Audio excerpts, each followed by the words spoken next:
Hello बच्चों, जय हिंद, नमस्कार। कैसे आप सभी? मैं अमन कुमार आप सभी का स्वागत करता हूं अपने इस क्लास में। जैसा कि हम लोगों ने पिछले वीडियो में डिस्कस किया था कि वायरस से होने वाला रोग, प्रोटोजोआ से होने वाला रोग, बैक्टीरिया से होने वाला रोग, इस सभी के बारे में देख लिए थे। मतलब फुल डिटेल में ट्रिक के साथ देख लिए थे। एक-एक चीज को याद कर लिए थे, कारण, लक्षण, जो भी चीज था सब चीज का एकदम बारीकी से डिटेल में देख लिए थे। उसी को आगे बढ़ाते हुए इसका पार्ट 4, रोग का जो मानव रोग, उसका पार्ट 4, पार्ट 1 में हमने आप सभी को बैक्टीरिया से वायरस से होने वाले रोग के बारे में बताया था। पार्ट 2 में बैक्टीरिया से होने वाला रोग, पार्ट 3 में प्रोटोजोआ से होने वाला रोग, और आज पार्ट 4 है जिसमें हम पढ़ने वाले आनुवांशिक रोग के बारे में। जो जेनेटिक रोग होता है उसके बारे में पढ़ने वाले एकदम बारीकी से फुल डिटेल के साथ। ठीक है, तो मैं आप सभी का एक बार फिर से स्वागत करता हूं। हमारे साथ जुड़ जाइए। अगर आपको ये वीडियो पसंद आता है तो लाइक सब्सक्राइब करके हमारा हौसला जरूर बढ़ाइएगा, क्योंकि हम आप सभी से फी मांग नहीं रहे हैं। सिर्फ एक लाइक का तो बात है भाई, कर दीजिए। उससे क्या होगा, हमारा भी हौसला बढ़ेगा। दोस्तों के साथ शेयर भी कर दीजिए। ठीक है, आइए शुरुआत करते हैं हम अपनी वीडियो का, और उसमें समझते हैं सबसे पहले अनुवांशिक रोग। जो हमारा आज का टॉपिक है, ये होता क्या है, अनुवांशिक रोग होता की क्या है और क्यों होता है, दोनों चीज को समझते हैं हम लोग। ठीक है, तो सबसे पहले बात करें अनुवांशिक रोग। इसका इंग्लिश होता है जेनेटिक डिजीज। इसका इंग्लिश क्या होता है? Genetic disease. और ये होता कैसे है, होता क्यों है? देखिए,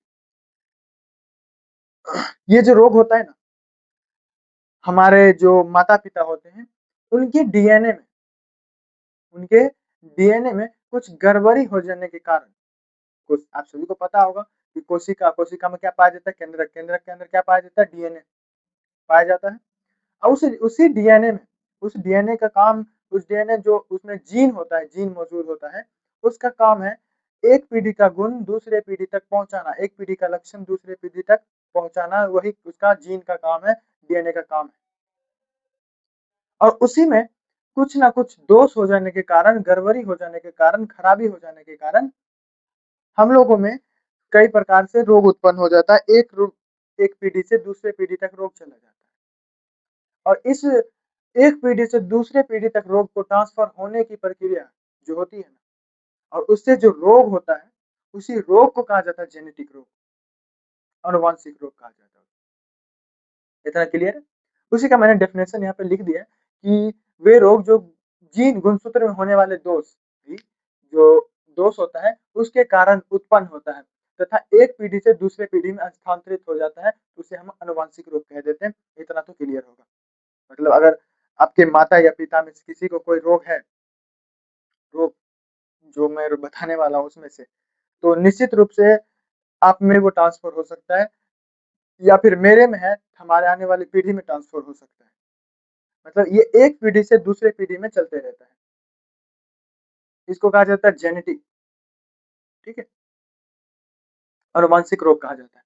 उसमें सबसे पहला हम मेंशन किए हैं कलर ब्लाइंडनेस।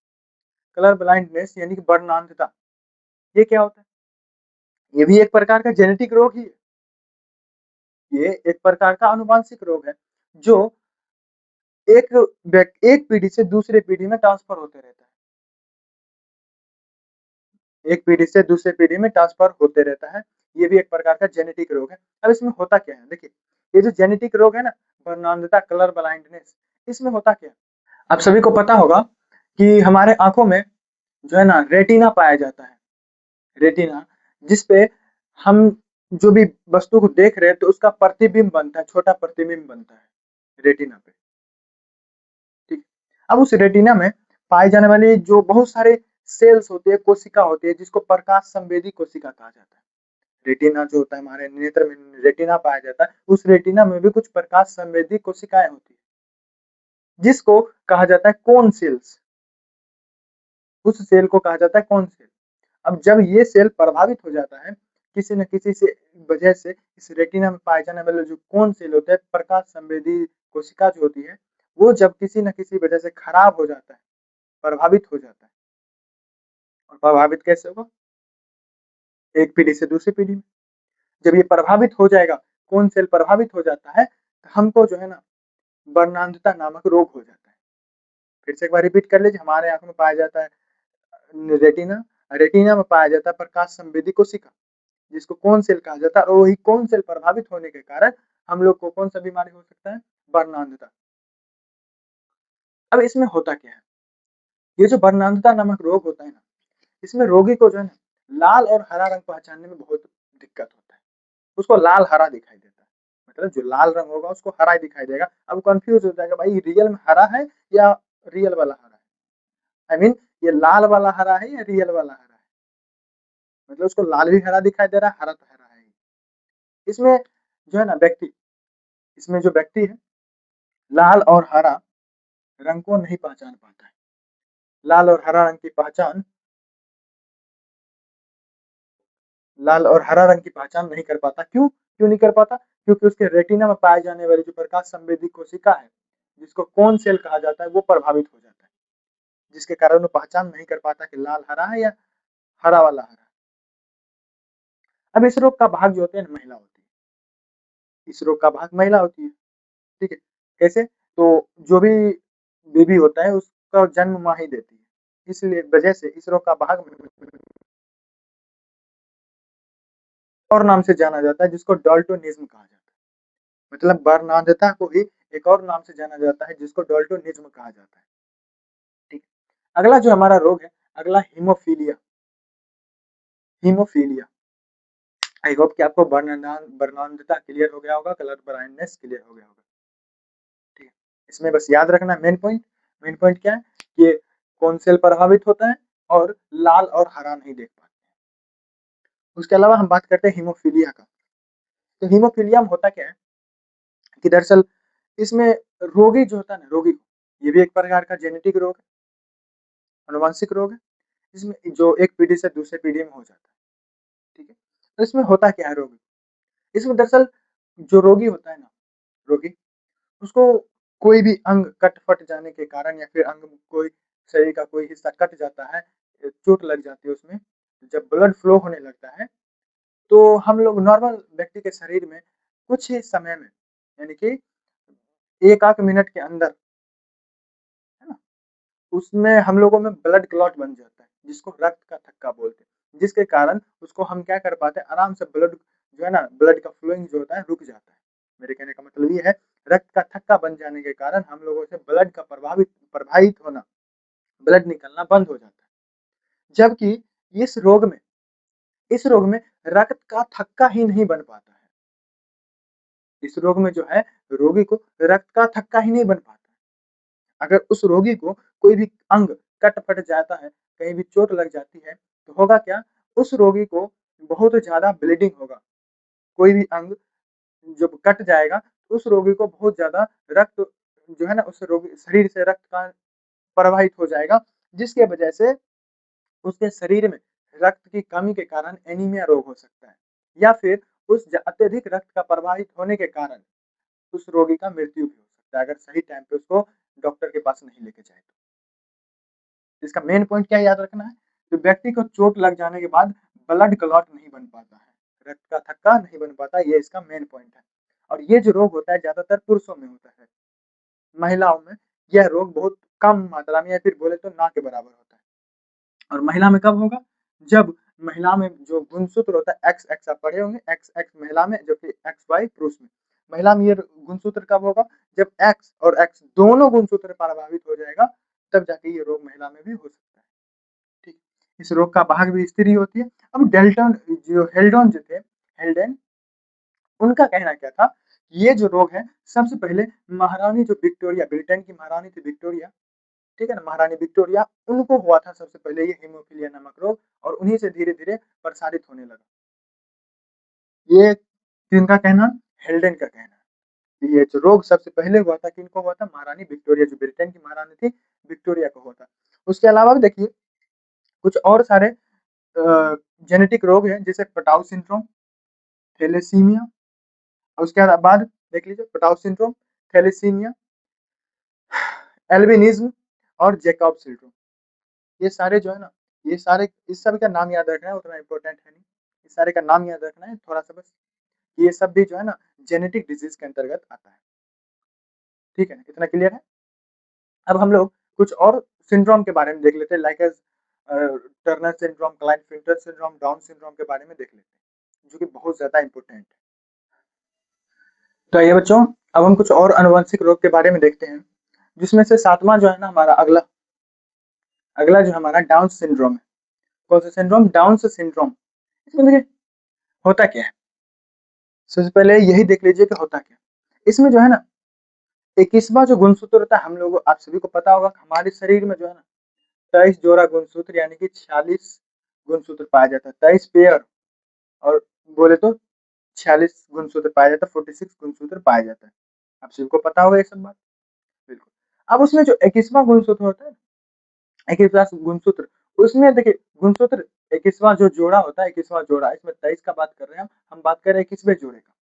इसमें 21वां जोड़ा में गुणसूत्र होना चाहिए कितना? जोड़ा है तो 2 होगा, लेकिन इसमें होता क्या है, 2 की जगह कितना हो जाता है? 3। 2 की जगह 3। अब समझिए, होना चाहिए था हमारे पास 46 गुणसूत्र। कितने गुणसूत्र होने चाहिए थे? 46।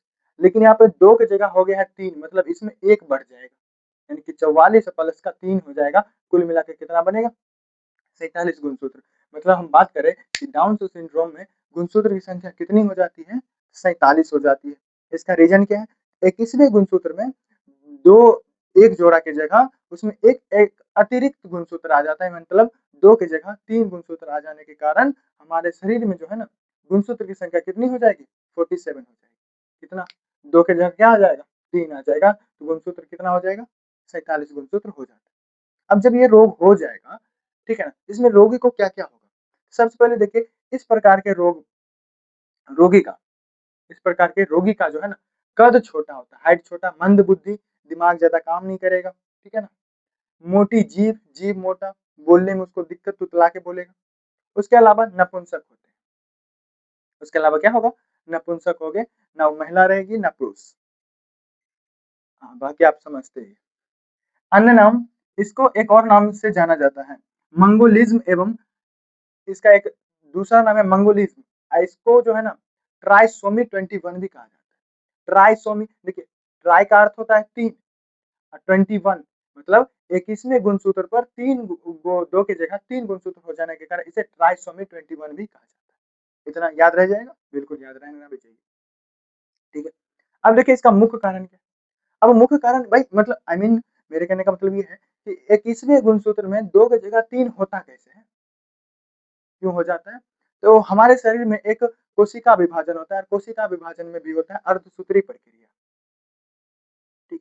उसी प्रक्रिया के दौरान, कोशिका विभाजन के दौरान गुणसूत्रों में जो है ना अलग होने में क्या हो जाता है, कुछ ना कुछ त्रुटि हो जाता है। जब कोशिका टूट के अलग हो रहा होता है, बन रहा होता है, नया कोशिका बन रहा होता है, उस टाइम कुछ ना कुछ क्या हो जाता है, त्रुटि हो जाने की वजह से यह रोग हो जाता है और इसमें गुणसूत्र की संख्या 47 हो जाती है। और इस प्रकार के जो रोगी होंगे, उसमें जन्मजात हृदय संबंधी रोग, कोई ना कोई हार्ट संबंधी जो रोग होता है, हार्ट संबंधी बीमारी, उसे जन्म से ही ये रोग हो जाता है। ठीक, उसे कभी भी दिल का दौरा, हार्ट अटैक जैसा कुछ समस्या हो सकता है इसमें। ये इस रोगी में, इस प्रकार के रोग में ये जनरल बात है, सामान्य सी बात है। अगला हम बात करें टर्नर सिंड्रोम का। हमारा जो अगला रोग है, वो है टर्नर सिंड्रोम, और इस रोग में क्या होता है, इस चीज़ को देख लीजिए। ये रोग जो है ना टर्नर सिंड्रोम, ये महिलाओं में होता है। ये जो रोग देखिए, ये महिला पुरुष किसी में हो सकता है। इसमें यह रोग सिर्फ़ महिला में होगा। यह रोग सिर्फ़ महिला में होगा। महिला में क्या होगा भाई? महिला में पाए जाने वाले जो गुणसूत्र होती है, गुणसूत्र है, इसमें जो महिला में पाया जाता है XX गुणसूत्र, ठीक है? XX गुणसूत्र। अब इसमें XX गुणसूत्र की जगह ये X गुणसूत्र जो है ना, एक गुणसूत्र अनुपस्थित हो जाता है। एक गुणसूत्र जैसे महिला में पाया जाता है XX गुणसूत्र, इसमें जो है ना एक गुणसूत्र अनुपस्थित हो जाएगा, हट जाएगा। अब जैसे मान लीजिए हमारे शरीर में पाया जाता है 46 जोड़ी गुणसूत्र, उसमें से एक गुणसूत्र हट गया, कितना बचेगा? 45 गुणसूत्र बचेगा। तो तुम आप लोगों से यही पूछा जाएगा कि भाई टर्नर सिंड्रोम में गुणसूत्र की संख्या कितनी हो जाती है? आप सभी का जवाब होना चाहिए 45। उसी तरह पूछेगा डाउन सिंड्रोम में गुणसूत्र की संख्या कितनी हो जाती है? 47। ठीक है। ये रोग जो है महिला में पाई जाएगी। ठीक है। इसमें क्यों पाई जाएगी? क्योंकि ये होता क्या है, इसमें एक एक्स गुणसूत्र हट जाता है, यानी कि होना चाहिए था 46, अब कितना रहेगा? 45। ठीक है। ये एक प्रकार का क्या है, गुणसूत्रीय रोग है। अब इस रोग में देखिए होता क्या है, 44 ए तो होना चाहिए, लेकिन एक एक्स की जगह वो गुणसूत्र हट जाने के कारण 45 गुणसूत्र बच जाता है। ठीक है। अब इस रोगी में होगा क्या, उसका शरीर अविकसित, वक्ष का चपटा होना, मुंह लगेगा चपटा के जैसे, चपटा हुआ थोड़ा सा। इस रोगी का शरीर कैसा रहेगा, अविकसित। अब इस रोगी में क्या होगा, जननांग अविकसित होंगे। जननांग होता है वो विकसित होगा, और जिससे वह महिला जो है बांझ होती है। जननांग नहीं होगा, गर्भाशय नहीं पाया जाएगा, जिसके कारण वो कभी मां नहीं बन पाएगी। बांझ का मतलब होता है कभी महिला मां नहीं बन पाएगी। उसके अलावा भी उसमें कई सारे विकार उत्पन्न हो जाता है, जैसे मासिक चक्र का ना आना, ठीक है, गर्भाशय का अविकसित रूप हो जाना, पूर्ण तरह विकसित नहीं होना, ये इसका जो है ना, इस रोग में ये प्रकार का जो है ना उसको हो जाता है।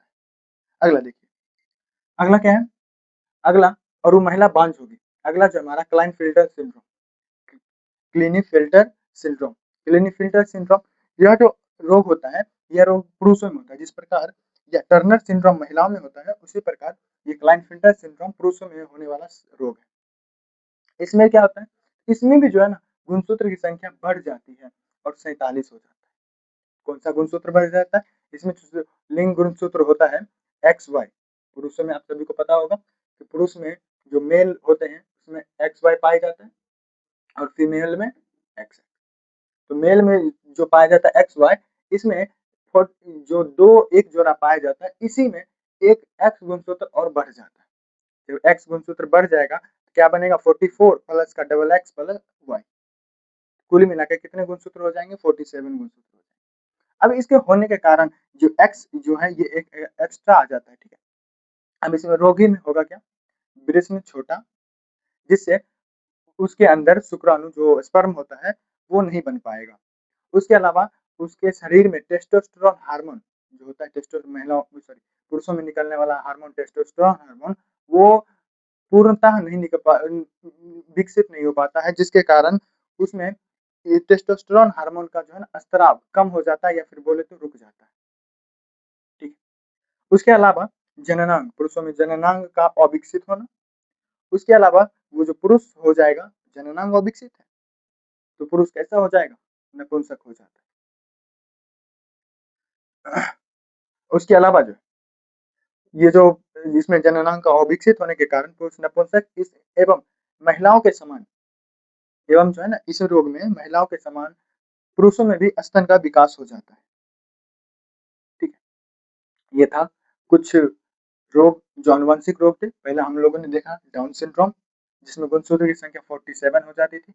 सेम इसी का डबल कॉपी है क्लिनफेल्टर सिंड्रोम, जिसमें भी गुणसूत्र की संख्या 47 ही हो जाता है। उसका एक छोटा भाई है टर्नर सिंड्रोम, जो छोटा है, और इसमें गुणसूत्र की संख्या घटकर कितना हो जाता है, 45 हो जाता है। देखिए, दो ऐसे आनुवंशिक रोग हैं जिसमें गुणसूत्र की संख्या बढ़ जाती है।